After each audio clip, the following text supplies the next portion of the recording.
Do you practice playing music? Listen to this story about music and learn how to use the verb practice. When I was little, I learned how to play the piano. I practiced reading music, and I practiced playing for a long time.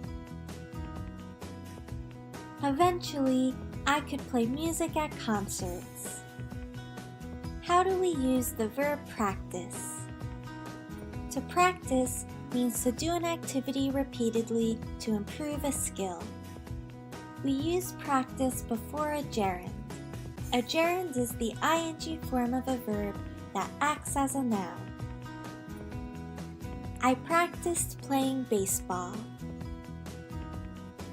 I want to practice cooking. We can't use practice before an infinitive.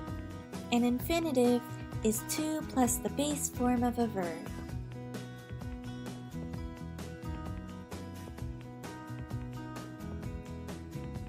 Now it's your turn. Tell us what you practice doing in the comments. This is American English. Thank you for watching.